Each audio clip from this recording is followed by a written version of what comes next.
I've done really, really Oh, well. so you really think you're gonna like really smash this podcast? Yeah, actually, I do.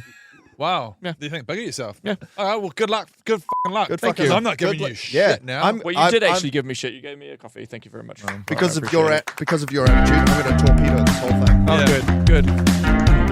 I'm still not hearing anything, by the way. Oh, you know. I am. There we go. Thank you. Yeah, there it is. Yo. We were told we should do a podcast. We were told we should do a podcast. Yeah. We were told we should do a podcast. And now we're just doing the podcast. What's the topic? What's the topic? Well, ladies and gentlemen, we were told we should talk about the process of writing for Viva the Dirt League skits. Hang on a sec. You're not Alan. Oh my God, it's Ben again. Ben again. Yeah, it's Ben. Ben I'm- again. Oh, Ben. that's right. I forgot. Alan was sick today, and goodness, you filled it. I completely. Shall we tell that whole story again? Let's do that Here's whole the gag thing. again. The phone went off. Anyway. Oh god. So it's now been an hour and 40 minutes since I was asleep. Did you write this, Jared? Okay, that's what I remember. What's the little note? It says we totally did a podcast because every time I forget what the outro. I reckon just pop that like That's how we. next to you somewhere. That's how we operate. That's too far away. I think you need it like under your bum. No. That's how we generally operate Viva La Dirt League, is just leaving little notes around for Little Rowan. passive aggressive. Just kind of go, hey, Alan, next time you're giving notes on that Edda, just can you? Hey, just it's better if we just kind of like, just better if we don't do notes like that. You know what I mean? Yeah, like yeah. not trying to be a dick or anything. Exactly. And I just go, hey, Ron, remember you have to breathe, mate. What I want to know first up is our histories of writing before Viva the Dirt League. Ben, Oh, you've yeah. had some history of writing prior? Sorry, did we Yeah. actually preface this whole episode? I did. Sorry, I might. Okay, sorry. Yeah, again, I'll just slide you a little note. Yes, we did, Ron. Yeah. He said, right. Hey, Rowan, could you just, next time I'm talking, when I intro the episode, could you actually just Oh pay my attention? god, we'll talk about this later. We will talk about this later. We'll have a big chat about Yeah, this. no, we later. will. Okay. Yeah, we will, bro. Oh, I can't wait. Okay. Yeah, we On will. with the podcast. Okay, let's where start- were we? Oh my Where God, were let's we? start that Sorry. again. For Ben, were we? sake. Ben, could you tell me about your history of writing? Well, actually, no, before I say this, some people may not know that Ben is officially titled our head writer at Viva La Dirt League. That's right. You're welcome. He is Whoa. the head of our writing department. And yes, we do have a department these days. It's that's the four of us boys. Also, Britt is in our writing crew. Fantastic Someone who's writer. not on screen or generally not on screen is Gabe or Also a Gabriel. fantastic writer. A fantastic writer. He has actually been on screen. He is one of the extras that dies in one of the Red Dead O'Driscolls? episodes. Oh, yeah. He's one of the Yeah, O'Driscolls that yeah. dies. But he wrote and directed both seasons of Survival Logic. Yeah. And then he's written many scripts for us. We also have a bunch of other people that give us scripts from time to time, like Ellie, Ree, Hamish. Hamish hasn't done one in a while. Ben Williams. Ben Williams. Oh, Williams, of course, Ben none Williams of is you one of will our big know. writers, Yeah. who Yeah. is our D&D director. Yes. Even John Whiteside has given some pretty cool scripts. Yeah. He's our Shelf fo- man. he's our Shelf man. focus puller, and Yeah, most yeah. of you won't even know what that is either. Like the Shelf Man one was so left field, but I remember So going like, okay, That's one of my favorite genius. skits. yeah, it's great. Done. I love it. So, Ben, you have a history of writing prior to Viva La Dirt League. Do tell. Yes. Well, it's funny being head writer. Often, like, I don't get imposter syndrome that much these days anymore, but I absolutely do as head writer because I have no formal training as a writer at all. None of us do. I didn't. I no, I trained as a director, not as a writer. So yeah, Really? nor Yeah. do I. Hang on, sorry. We need to talk about this later. Have you got no formal training as? None. Did we ask for a CV first? Whereas, when I applied to be an actor on Viva La Dirt League, you're like, "Can I see your degree?" And I'm like, "Here's my degree." And you're like, "Oh, Oh, is thank that God. good? So he's got an official degree, so he Yeah, should yeah, be, yeah. he should be good at Unitech, acting. I now did- known as something else. I can't remember. Is it? I don't know. Whatever. Yeah. Every time I go into an audition, I'm like, "Here is my degree. my degree, and my curriculum vitae." Yep. And They thoroughly yeah, We yeah. checked it. all your We things checked before it, they look for at sure. you. So yes, I've never had any proper training or even read any books about it or anything. To be fair, I have read a lot of books about writing, but Yeah, continue. yeah. I've read books. Okay, nerd. And even that is barely true. I've barely read books. But yeah, I started writing in drama school when I was studying to be an actor. And I've always had just a knack for writing. I remember I had a teacher in high school who would make us. She would often give us homework to just write a creative story. That was like 500 words or something. In high school. Yeah, in high Oh, school. great. That's fucking She was one of those teachers who was known as like a monster dragon. She was renowned for being a nightmare. But she really liked me, and I kind of liked her. She just didn't take any shit, you know? Yeah. That was kind of like my media studies teacher, actually. She was a bit known for being a dragon. And when you got down to it, it's like, oh, no, it's because she actually cares about people fucking learning. She was actually quite cool. I quite liked her. And so she got us to do all these writing exercises. And people used to complain, but I was like, I kind of like it. I just sit down and I write. And I remember finding one of those stories years ago and reading it and going, holy shit, 15-year-old Ben, pop off. Yeah. And she really encouraged me to do writing and stuff. And I was like, oh, maybe, I don't know. And then at some point when I was in drama school, I think because I went straight from high school to drama school and I was just in learning institutions for too long and I got over it and I just got a bit burnt out. And I was like, fuck this acting noise. I'm going to become a writer instead. That didn't, I mean, I guess it did kind of happen, but I ended up going back to acting. But, and so I started writing scripts. And I wrote my first film script, which was like 9 pages long or something, and it was terrible. And then I ended up like workshopping that a lot and turning it into like a kind of mini feature that I ended up making, which was like a fake documentary found footage kind of film. And then after that, what was it? I can't remember exactly the timelines. I think it was after that. Me and a bunch of friends from drama school, we were like, look, because again, you leave drama school and go, industry, here I am. Oh, there's no work. Bring me all the work. What's that? There's nothing? Oh, fuck. Oh, dear. Oh, no. And then so we were like, right, there's no work. Let's make our own. Let's put on a play. And we're like, okay, cool. What play should we put on? We're like, Train Spotting. The movie Train Spotting was originally a book. It's also a play. We're like, yeah, fuck yeah. And we got together. We did a reading. It's like, man, this is cool. Yeah, let's put this on. And then we found out you have to pay. Yeah. Oh, No, yeah. like, Oh, it's no, like- license fees. It's like 10 grand or something. We're like, oh, let's write a thing then. Because fuck that.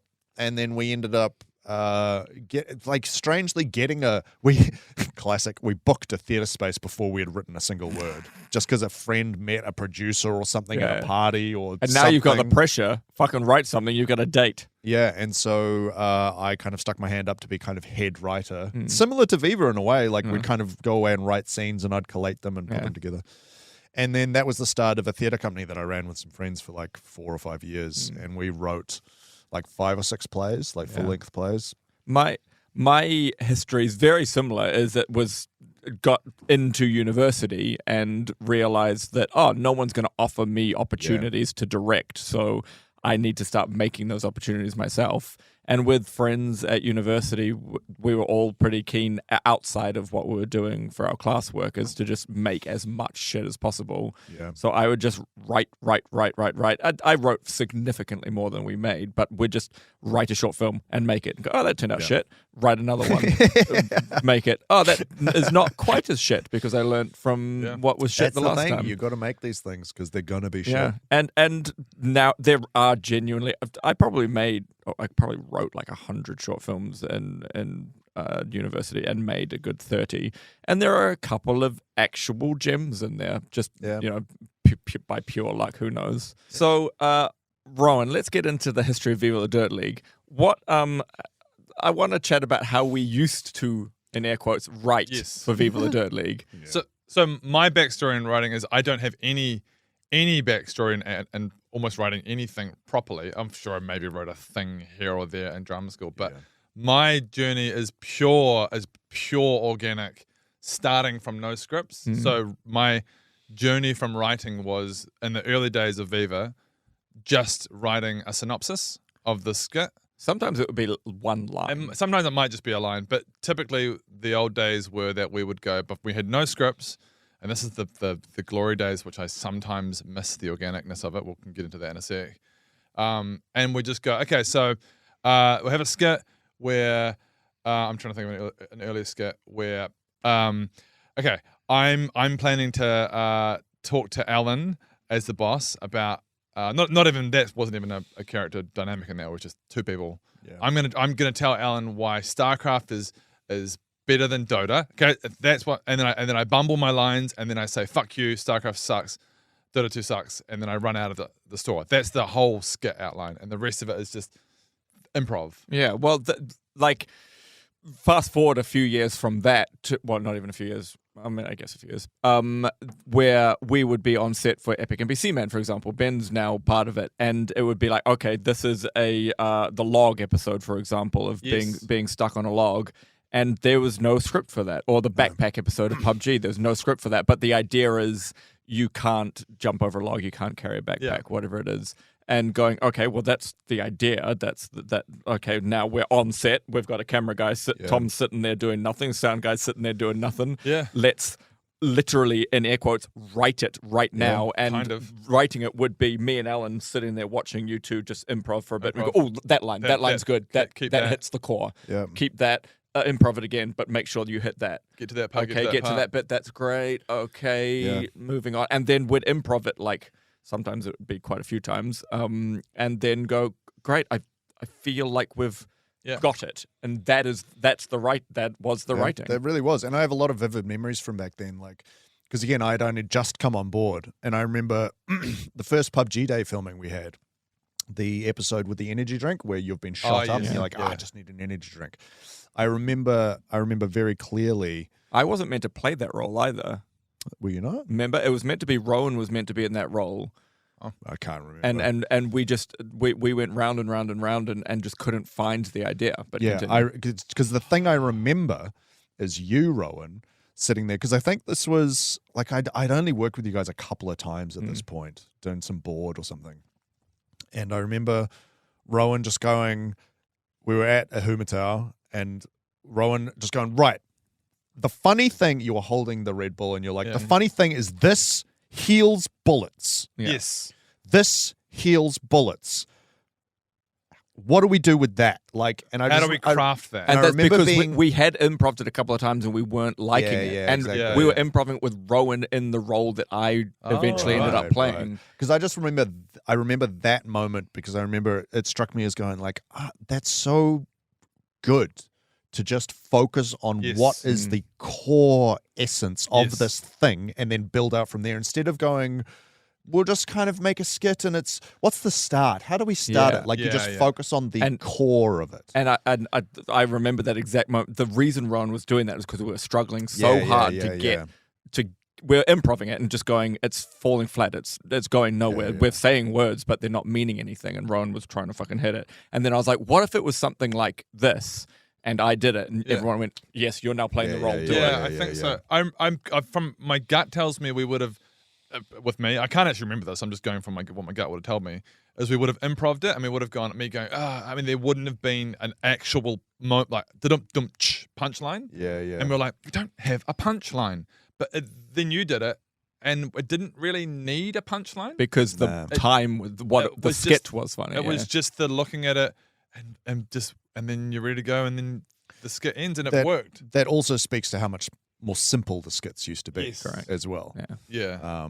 But and I also vividly remember the backpack one. Yes, because it was me and you standing there in the cement works. Is that the origin of the B&B Ron? Yes, I've got a feeling it is. It might be. It might be. It is. I think and because I remember we were going back and forth, doing the whole thing. The joke is you can't pick up a backpack and bring it to someone. And then we were just going to have this kind of back and forth of like, bring me the backpack. I can't bring you the backpack. Bring me the backpack. I can't bring you the backpack. Yeah. And then we're like, and that'll do. And then we'll move on. Which kind of speaks to the simpleness of the original. But I remember going like, no, that's not enough. There needs something. It needs to something. Because we were just like, and because this is the downside of the plus side of improving is it's very natural and it's very in the moment and you get what very works real. On that day. Yeah. But the downside is you can spend hours trying to work out what the fuck you're doing. Yeah. And so on that day, we were just like, I remember, because I feel like I started pushing this a lot to try and come up with a bit of a twist or a punchline. And I remember you guys would get annoyed at me because we're like, fucking, bro, we have to move. Like, yeah. And I remember you were just like, oh, we'll just say, oh, fuck it. And then we'll just both run off. And I'm like, yeah, I mean, we could, but because I was like, I feel like there's some. And then I was like, oh, we can do it with the vest. And we did what we did. And it became like, and it instead of it just being like, you can't carry backpacks. Pissing down your leg. It Yes. was just like, you can't carry backpacks. And then I flip it back on Rowan, and then he has that realization. Having a button I want to come back to later, Cool. because that's a very important thing that we've kind of come to in the last, even really focusing on in the last couple of years. Yeah. But what I kind of want to also now talk about is how an idea seed happens. And it happens in a lot of ways for us as Viva La Dirt League. But the first one is when we're out and about and we're just shooting the shit, as we often do, and something goes, fuck, that's a good idea. Yes, it's normally in the way we just interact in everyday life is kind of we're joking, and then we will naturally kind of act out a little moment just as our lol moment, and then sometimes we go, oh, that would actually make a good skit. And then I know there was an early time when we used to kind of go, yeah, we should do that one day, or should do that soon, or whatever, and then that was it. And then you no way you can remember that. You'd just be like, oh, what was that thing? Remember, there was a funny moment. We were in the cafe and we were talking about that thing.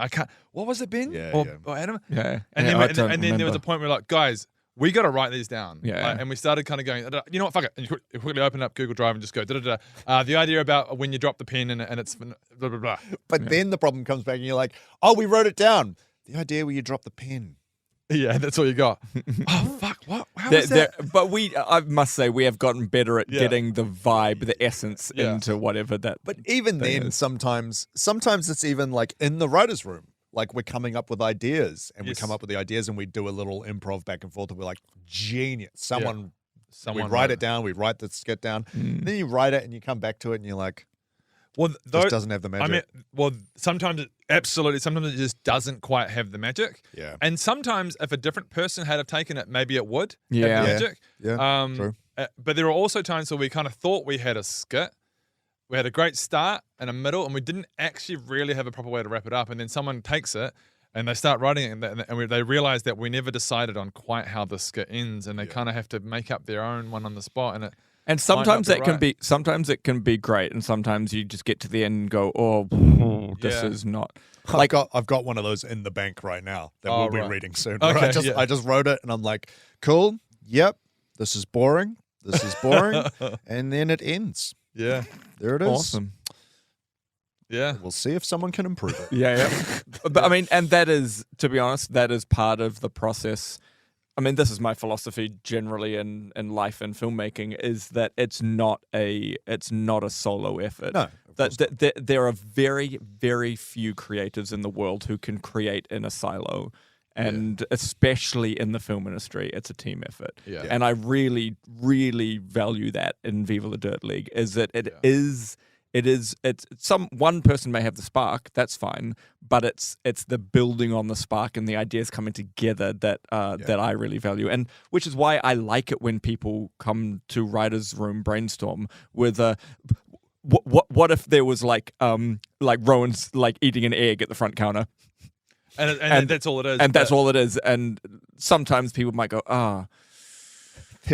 let's move on. But then someone go, oh my God, fuck yes. And of course he's eating an egg. And then someone comes in and says, it's smell, you shouldn't eat an egg at work. And et cetera, et cetera. This is genius. Adam, keep going. Yeah, I know. Yeah. No, but I know what you mean, how sometimes it doesn't land, but then you go, well, but what if it was sorry the egg, but it's not Rowan, it's actually Adam. Yeah. And then it moves into a different and he gets direction. farty or And then my favorite ones, just because I enjoy awkwardness, is when someone's like, what if Rowan's eating an egg? And it just goes silent. And everyone goes, or not, I remember Brett had one. Brett had an absolute perler. But it wasn't that the idea was bad. It's just you said the idea and we all in sync kind of went, oh. Yeah. And just thought, but it was just this dead silence. But it wasn't that it was bad, it was just we were all thinking. Yeah. But you kind of, I mean, that's just the life of a creative. You have to be confident enough to know that you might throw something out and you're going to get crickets. For sure. And the other interesting thing is that a lot of the time fans will ask me, oh, who came up with that idea or whatever? And I might remember who wrote the script. But a lot of the time, because of the organic nature of what you're just talking about, someone will bring a thought starter and then we'll all bounce that around the table until it becomes something that we're all okay with. And a lot of the time, I couldn't tell you. Who actually came up Like with there that might idea. be someone who I might be able to tell you who came up with the spark, but then it bounced around so much that I couldn't tell you who came up That's with the same. idea. I might jump a couple of questions here. That's actually the same with fan ideas. Yes. Is people say, "Oh, I put a fan idea in the document, and I just wanted to know if it got used." So I'm like, air quotes, all of the fan ideas get used, but it's so it's so infrequent that we actually just uplift an idea and make exactly that. It's maybe happened 2 or 3 times in the history of Viva la Dirt League. Did you just say all of the fan ideas get used? Yeah, Well, I no, went. Sorry. Well, no. Yeah. So that's why I went. Well, you can't see it in podcast, but I air quoted it. It's a By spa- all, a he means very few. We pick we every now and then we've picked one. Well, no, let me explain, Okay, sorry, actually. But they all go through us, and that fuels the creativity to spark other things, generally. I mean, I disagree with even that. Like, look, because it's my job to go through the fan ideas. Yeah. And bless you for submitting the ideas. Some of them are good. Most of them are not. Yes. But I'm not trying to disparage anyone. It's just until you've had experience making stuff and turning ideas into finished products, it's very hard to know what ideas work. But what I'm trying to say is that's not the fan's job. That's No, our job. And totally, the fan of idea course. document is a great place for us to go. I can't think of an idea. Fred falls off a cliff. I mean, the clouds one that just came out. Well, that's what I'm saying. That's the exception to the rule. We generally, that hardly ever happens where we just uplift an idea and make it. Yes. Whereas often what it is what about an idea where Fred falls off a cliff and Greg farts on him, and we go, oh, that we can't really. That's not much of an idea there, or I don't think that works in NPC Man. But you go, but someone falling off a cliff, fall damage. Fall damage. Yes. What about fall I damage? think What about? I think we're actually all on the same page, but I think I'm on Ben's. That does happen often. Often, like Ben will come through. There were these ones that weren't the greatest ideas, but they lead to good ideas. And then there are a lot that unfortunately don't. That they still get read and they looked at, but it's the ones that we do kind of take up and go, oh, that's actually I know what they were wanting out of that, and I see where they were going. It's not, we can't make that work, but the fall damage part of that we could turn into something else. And the fan ideas are the exact same as our ideas in that it's just a thought starter. Yeah, it's like the fan ideas are often like someone going, "What if Rowan ate an egg at work?" Yeah. And as you say, probably 90% of the time it gets crickets. Yeah. But it's those moments that we go, oh, the egg. There's something in the egg. Here's the other thing that happens all the time is I'll be reading through the fan ideas and there'll be an idea. I'm like, we literally just made that. Yeah. Yes. Like the zeitgeistness of it. Like the amount of times I think that fan is going to think we've taken their idea and not given them credit, but it's like we just had the exact same idea. Yeah. It's kind of scary. Like, and also beyond the fans, other channels. Yeah, doing the same thing, making the same stuff. Either it happens both ways, where we've made stuff and we're like, oh, did they just straight up copy us? Yeah. Then the other way around. And then you go, oh no, they made that before us. That happens. It happened once or twice, and then the complete opposite, where it's like, fucking Key and Peele bricks. man, Key and Peele, all those skits, man, all copied from us. All copied from us Before 10 us. years earlier. Yeah. The time traveling bastards. What you can kind of see that building on a spark process happen live in D&D. If you go on for the fans, if you watch our D&D, there's so many examples of what have now turned into really core parts or core high level gags of D&D that happened just from a spark, like Too Late to Apologize. Yeah. Or where ridiculous. where all that happened was Rob said the word too late, and then quietly to yourself you went, too late to apologize. and then the other three of us just launched onto that, and it just turned into a massive gag. And then now we have merch, and now, and Buried in the Dickheads, I think, came about kind From of me as, just going- we want to do a music video. We want to have a thing that it's kind of like, let's make that, and yeah. well, that came from ages table, prior at the table. Rob role playing an NPC being like, what's your adventuring party name? And someone would have said Honeywood Heroes or something. I went, Buried to the Dickheads. And then And I think we all went, no, that's not going to be the name. I remember that. I actually remember like IRL, like out of character, Rowan going, "Oh, that might stick. Oh no." It's exactly the same with Adam's cool ship as well. Kept on coming, like, and I was like, that's the third time Barradine and the Dickheads has been mentioned, and it seems to be sticking. Fuck. How can we change that? Damn it! And then I remember there was a point where I was like, I have to accept it. It's stuck. It is, and then I had to just fully embrace it. What other one? Jeff as well. Yeah. Rob was telling me Tuesday. Jeff came from you, Ben. What have I done? What have you done? What have I Obviously, done? Ben, what the have you done? full incarnation of Jeff came from me. Yeah. But the spark came from you, and most of the elements of the spark came from you. Yeah. I'm pretty sure I remember talking about the name. The name, yeah. The Jeff. What I had said was, I'm making a minor illusion. What does it look like? And the idea was to make it, the stone giants think it's one of us. So I was like, another basic white guy. Then you jumped onto it. I bet his name's Jeff with a PH at the end. And then someone else jumped on and went, "Oh, what about?" Because we'd just had that actor come to us with a DJ at the front. What about his DJ EOPH? I remember that. Yeah. And Jeff was born. Fuck. And now a much bigger part of D&D than I would like to. It's the same with No Fishlish. spoilers. It's the same with Necromancy. Not even once. Yeah. There's just so many parts.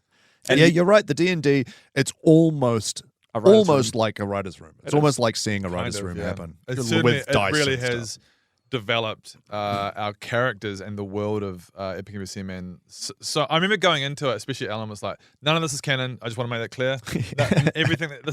None of this is canon. And as the 4 years pass, it's like, it's canon. Some of it's canon is now. Just the way our characters have developed so much through this that this is the way it is. I don't see D&D as solid canon. What I see as a way of making things canon. Yeah.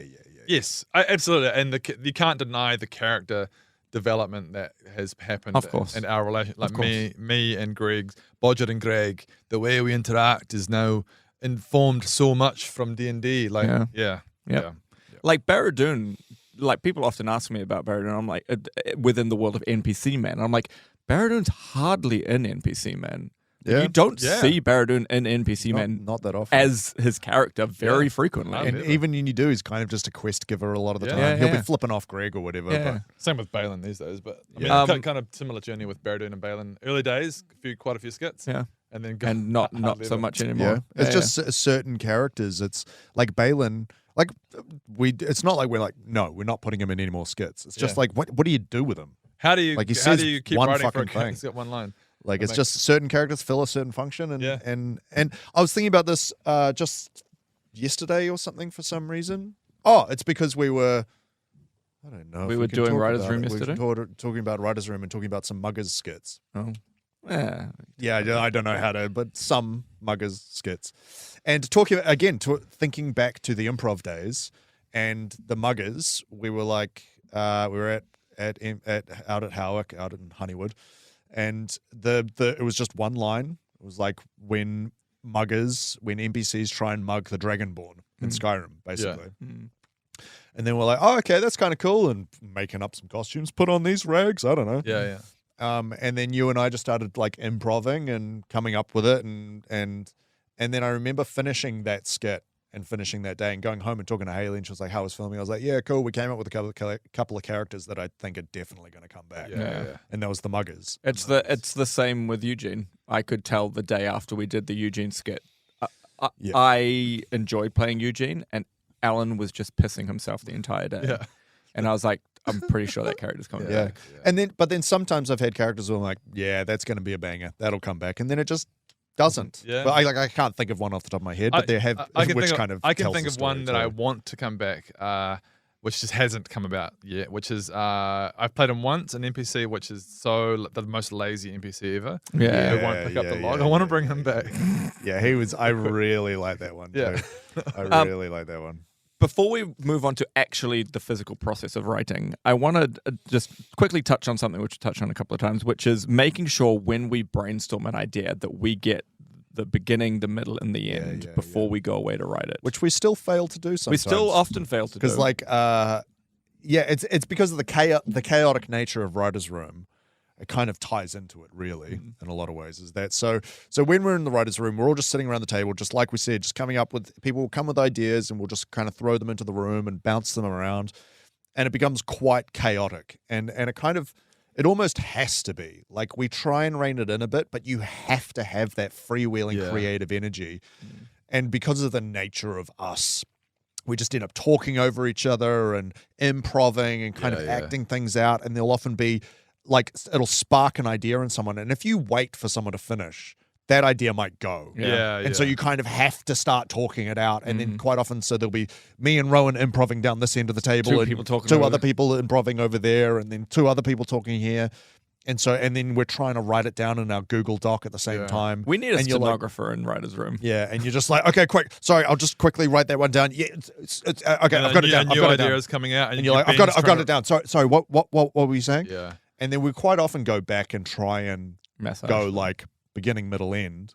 But then sometimes we're just like, and then we're like, fuck, we've got another meeting. We've got to go. Okay, good writer's room. See you next week. It's very, very daunting for anyone new coming into our rooms. We're a bunch of loud voices who are just getting our ideas out. And there's a new person who's got good ideas, but I admit it's hard to compete with that. Oh, it's super hard. And we have...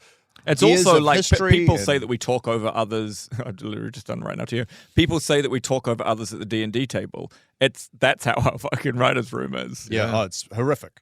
But like John just came to his first writer's room the other day, and then he submitted some scripts, and I was like, oh, and then I went back to look at the ideas doc, and unfortunately, the two scripts we'd given to him were not fully formed in the ideas doc at all. They were just essentially slightly expanded thought starters. Like, oh, this is a thing. Whereas, what we try to do is when we write down the idea is to go, this is the setup. Like, it's basically a 3-act structure, but it's like setup, conflict, resolution, beginning, middle, end. Hopefully with some sort of punchline. We often whatever. call the end the button, which it doesn't need an end per se, Well, like a 3-act structure, but it needs something that definitively ends a skit. Because it's kind of, sometimes there's a beginning, middle, end, and then a button. And then sometimes, because it's there are almost different formats of skits, kind of like what you were just saying before. Like, there are some skits that go ba-dum bum bum bonk, and then there are some things that are just like, brr, you know, like, that's a weird way to describe it. But that example that you just said, is kind of watching Adam drink an energy drink. Exactly. It doesn't have a dum-ch moment. It just, but it works. Just the kind of the watching him drink, and now he's Rowan stealing the cookie or stealing the bread from Adam's like that as well. It's just the outrage. It just goes. It starts. It goes. You're here to enjoy the awkwardness of this. Come and watch this with us. This is the hard thing about writing comedy. Is that sometimes it's a very intellectual exercise, and you go. And to be honest, a lot of the time I'm finding when it is, because I enjoy writing intellectual things. I enjoy the little puzzles of writing and the like kind of clever writing. But a lot of the time that doesn't really translate to the finished skit. Sometimes it does. Sometimes it does. A lot of the times I watch them. But again, it's hard for me because I'm watching something that I've helped create. So it's just a different thing. But I watch it and I'm like, yeah, that was clever, but it wasn't that funny. Whereas there are other times when it's just this feel-based thing. And you're just like, this is funny and I don't really even know why. It's just funny. So there it is. And sometimes you know that you can put the bones of a script in. You can give it enough dialogue that you know on the day, like Hamish is a perfect example, or Byron. You can give it enough bones that you know you can trust an actor on the day and go, because we still improv enough that we can just go, Hamish will make this gold. But that's danger also too. It's dangerous. Don't get me wrong, it is dangerous. That's kind of the whole thing with doing the improv skits that we used to do. There's pros and cons, right? Like, doing the improv, relying on the actor on the day can get you absolute gold. But then if that actor isn't feeling it on the day, or just the vibe's just not there, then it'll fall flat. Or you just couldn't mechanically improvise the right kind of punchline. Exactly. there's But- a mechanics to it as well. Well, it's Yeah, also yeah, what yeah. they say that the film's written 3 times when you write it, when you shoot it, and when you edit it. Yeah, true. Yeah. And like I had the same moment on Dev when we were filming that. We got to filming the episode with David, and I kind of got to that bit where he's meant to have a bit of a mental breakdown, and it just wasn't quite scripted enough. He acted it out as it was in the script, and I was like, "Oh, this is not quite as large and funny as it needs to Yeah. be." And I leant on David. I was like, "I know you could." I pulled him aside and I was like, "I know you can do this, man. Go nuts. go fucking crazy." Yeah. And it got that beat essentially got rewritten by David in the moment. Yeah, Do you know what's one of my? I might have talked about this in the past. One of my little pet peeves. No, the irksome episode was the. Oh, that there was the a one we previous just- one. Okay, sorry. So shut up, Shut. Ron. No, why don't you? Go, Rowan, go. One of my little pet peeves with writing is too much stage direction. Yeah. It could just be a me problem, me thing. It's different writing Yeah. styles. I often, when I'm reading a script from someone else and it's got a lot of like describing stuff that in my opinion is like, oh yeah, maybe I'll perform it that way, maybe I won't. Like There's or a balance to be struck. there's a balance, and I noticed I- that you and I often don't write stage direction. we don't in. write too much. I try to keep it real minimalistic Yeah. because I kind of You and I are the ones that do it the least. Yes, it's actually. partially I want it to be a bit more. We'll figure that out on the day, and it's also partially. I can't remember what I was going to say. Nice. I Yeah. want. I do want to build. I know that. where you're going. I Yeah. want to build off it. Is that out of the 6 main writers we have, we all have quite different styles. Yeah. Even though we all writing the Viva style, you can see. Like I can often tell a script of someone's just without having to read the title page. We could read the Yeah, for script. sure. And Yeah, I'll go, yeah. that was Gabe, wasn't it? Yeah, it was. Yep. And Yeah, like for sure. Gabe is often the very almost intellectual. Like Yeah. he'll have it be quite intellectually funny. Yeah. Alan is often like the epics. Like he'll write something that is like a fantasy or action epic. I do the poo ones or the supers. I often do the intellectual ones Yeah. as well. Rowan, you'll often have like a very solid gag, but it's tight. It's fucking tight. I like to keep it tight. It's Yeah. real tight. If it's over 7 pages, it's Ben. Exactly. I like to keep it loose. I like to keep it loose. Yeah. No, but Ben, you often do the intellectual ones, but in a different. It's almost like the Absurdist. but it's still intellectual in a way. But Yeah, but yeah, it's yeah. like taking that absurdity into it as well. Yeah. And then Britt, she writes some of the best scripts. She has this like left field shit that comes in that's often not to do with the gag, but it's Yes. so funny Yeah, that you're yeah. like that has to stay in there. Yeah. Yeah. Although something I've noticed with Britt, and this is not a criticism of her at all, and it's something I've done as well, is that a lot of the time her funny stuff is in the actions. Oh, like, right. Like in Dev when she's like you know they're sitting around the thing and Jake is just straight Jay chilling. Oh, yes. Which is funny, but that won't make it to the skit. It's funny to you know read, what I but mean? Yeah. Yeah. Yeah, But no, Britt, I love Britt's scripts. Jake's just Jay chilling. Yeah. It's just straight Jay chilling. We don't have a lot of time, and I've still got a lot of questions left. Yeah, writing's a big, Well, big subject. one thing I actually, you're probably going to get to this, but one thing I actually want to do is from an outside perspective, really nail the structure of how we actually do it. Like really Just quickly, the whole process. something I was going to say about the action thing is that like there is a real balance there because like as an actor, I remember people talking about Shakespeare famously, Yes. basically 0 stage directions. People enter and exit and that's it. Yeah. So Rowan is I'm basically Shakespeare. Basically, You're that's what basically I'm Shakespeare. yeah. But no, but the weird thing about writing a script for a film or skit or whatever is that is not the finished product. Correct. Like you're writing a blueprint. Yeah. And so I think sometimes for film, the action is very important. But I think people go too far when they Yes. start saying, Yeah. oh, the actor does this or whatever. Yeah. You need to. I'm always very aware of who my audience is when I'm writing. I'm like, I'm writing this for the actors and for the director. crew And for the director. and the director. So I need to give them all the necessary information Yeah. of like, this is how I envision the skit going.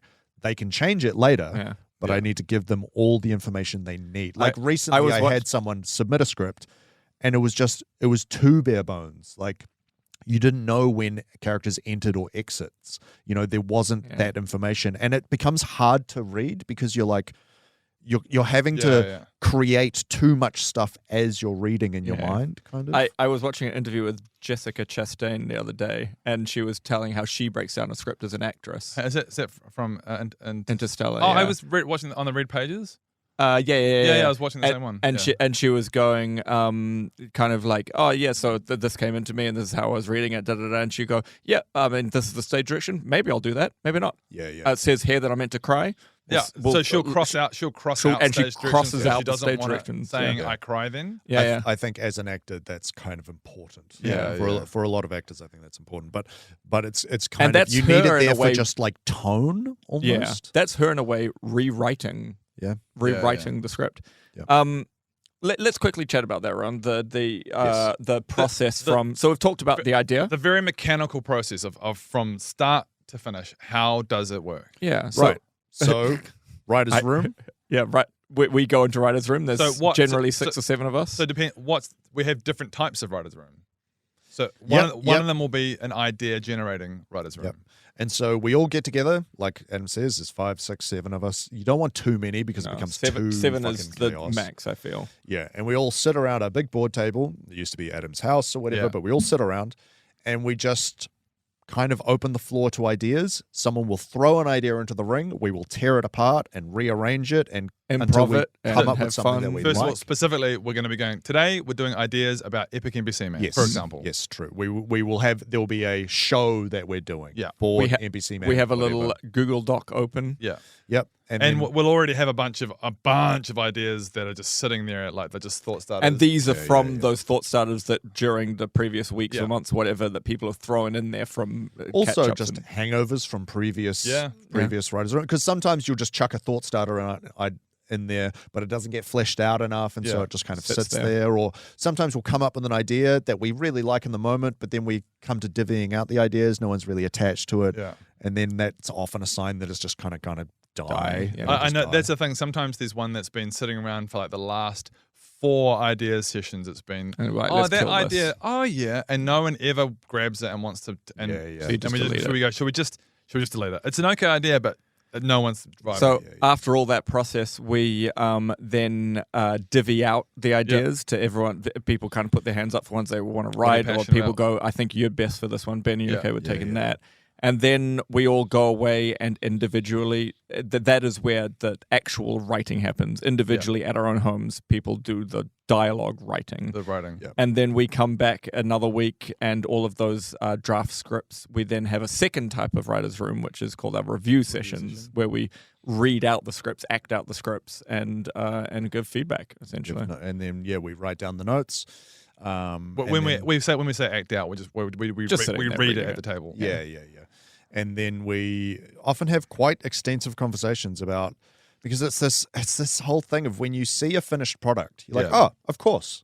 Yeah, of course you do it that way. Yeah. Yes. But so often the script starts in a completely different. I mean, to be honest, at this point with our core writers, we've all been doing it long enough that most of the time it takes 2 or 3 drafts. Yeah. And a lot of the time someone will come in and they'll have a really great first draft and you're like, that's great, man. Just tweak this bit and that bit. And it's done. But then sometimes, like I just had a script that went to draft 5 or 6. Yeah. So we're just like, nah, it's just not working. Cut that whole first scene, shift this bit, change this. Like a lot of a very common note is just often could be as simple as it's just going on a bit long. Yep. And that's not necessarily just with your ones. It can just often be a thing that's just going. Anyone. It could be it's 5 pages and it's like it's all there. It just feels like that little bit in the middle there just doesn't need to be there. You can just shave off a page. And a lot of the time you'll have a kind of, I'm very guilty of this. My problem is, in case you haven't picked it up, is overwriting. I write too much. And that's almost like an insecurity. Well, it's partly insecurity, partly ego. Is the idea getting across? Because I'm like, fuck, man, this idea is so good. I'll write it 3 times in the skit just to make sure they got it. Yeah. Well, that's another part of writing, and the physical element of going home and writing is what I often like to do is because I kind of have the same thing as like, this is gold, this is gold, this is gold, this is gold. I'll then park it and I'll come back to it a couple of days later. Like the reason I didn't finish the witch episode, I didn't get the witch episode to you quickly, because I did my first pass, but then I got busy and parked it for a week. Then I came back to it and I was like, ooh, that's too much. That's not funny. Let's rework that. Let's do that. And so you come back at it with fresh eyes. Yeah. I have this strange phenomenon of my actor brain and my writer brain are just two different people. And I will write a script and I will do that. I'll park it and I'll come back to it and go, nope, this is all gold. I need it all. It all needs to be there. And then you guys will tell me to cut stuff and I'll be like, these fucking Philistines, they don't understand genius when they see that it. whole page. And then I cut it down and I'm like, okay, sweet. And then we submit it, blah, blah, blah. And then it comes to the day of filming. And as an actor, I get the script and I go, right, the fuck is this? Cut this, get rid of this, don't need this. Yeah, Wrote this Actor garbage. brain Oh, it was kicks me. in, Yeah, like it's this weird, because I'm an actor myself, obviously, but I still, as a writer, forget how much an actor can do. Yeah. It doesn't have to all be in the dialogue. No, not at all. You can say so much with a look or with action or whatever. And then sometimes it's like I write an intro, like again, the beginning, middle, end. Sometimes I think, oh yeah, I need to introduce this scene this way. But then sometimes you just don't need that. Like You just get into it's it. so it's still eternally fascinating to me. I What mean, you need, what you don't. Like, Again, creativity is just so subjective. Like it's all just, Yeah. it's all a grey mess. One thing, do you know what? Going back to one thing you mentioned about the me holding this years ago, holding the Red Bull can, going, what the core of this is This heals bullets. This heals bullets. Yeah. That ended up translating to when we started making meme titles. Yeah. For like getting the 3-minute skit and condensing it down into a 1 minute skit for our memes. And then putting the perfect, like the short, it's got to be short, a title that sums up that skit. Yeah, literally just you to can clarify write on the video. when Rowan says memeing it, it's kind of inside a Viva term. But when we put it on Facebook or YouTube Shorts or whatever, we'll put it on there. We have the title up the top. We call it memeing. We call the it video. memeing for short. Shorthand for just Where it kinda, says energy drinks be like. energy drinks be like, oh, healing with energy drinks. Yeah. And often that process of coming up with that meme title is so useful for going, What is oh, that's what the core of the skit is. So it's just keeping it focused. focusing it onto that, and to the point where we sometimes we actually still do this in like when someone delivers a script, to write the title of the script, but also write the meme titles. A couple of their best go. What would be the meme title for the skit? Because it helps condense remind that writer what's the core of the skit. Yeah. Because it's a real kind of unique craft, writing comedy skits and Viva skits, because you got 3 or 4 or 5 or 6 or 7 pages. Ideally, 3. like 3 to 4, maybe 5 pages. Yeah. I write them in 7 and then I cut them down. But to have a fully formed idea in that's but still satisfying, because oftentimes if you boil it, because you could boil it down to its absolute essence and it would be 1 page, but then it's just in, out, done. Who cares? Yeah. TikTok. But baby. then if you go too far, and this is the common problem I see with so many skits of other channels that I've watched, I'm like, man, kill your babies, bro. Like you need to, like, I know Even you, I know you sometimes wrote, Key and Peele are like that. oh, Like, for sure. You watch a skit of theirs and you're like, okay, the joke's over in minute 2. Oh, this is a fucking 7-minute sketch. Jesus, holy shit. Yeah, exactly. And sometimes they can be golden and can lead on to more stuff, but it's like, I know you've spent all this time writing this stuff, and then because this is the trap, is people write this big long thing and they go, oh, if it doesn't work, we can just cut it out later. But then you've spent all this time writing it, and then you feel obliged to spend all this time filming it. And then since you've spent all this time and money filming it, you feel obliged to include it in the edit, and you end up with this 9-minute video that should have been 4 minutes. Yeah. And it just kind of dribbles down your leg. It is one of the biggest advices I would give to up and coming skit makers is just don't drag it on too long. Like if you can, but honestly, focus just the idea. writing in general, this is kind of a modern problem in some ways. Is that there are a lot of TV shows now that are like hour-long episodes, and I'm like, bro, this didn't need to be this long. Yeah. You know, like Yeah. it's especially bad with like Netflix true crime documentaries where it's like a 6-parter or whatever. I'm like, this could have been a really tight 2-hour documentary. Or but now it's like 8 the hours. Disney MCU shows, some of them are good, but some of them you're like, this should have been a movie. Yeah. Like you should have had this as a 2-hour Just movie. a one movie. Yeah. Exactly. We do need to wrap up, and there is a lot more stuff that I want to talk about. Yeah. I mean, Well, again, writing is such a massive topic, and it's such a massive part of Viva La Dirt League. Yeah. Like, it's like, Maybe we need It's to the- come back for another writers Possibly. discussion Yeah. about because it's how- the foundation of everything. Everything springs Yeah. ultimately from the writing. writers' room. Yeah. That's a little insight to how we You write. don't have your piece of paper, Ron? We totally did a Oh yeah. podcast. Let's hear it for Rowan, Totally everybody. did a podcast. We did it. We wrote it. We did a podcast about writing for Viva La Dirt League. Yeah. Yeah, yeah. We did a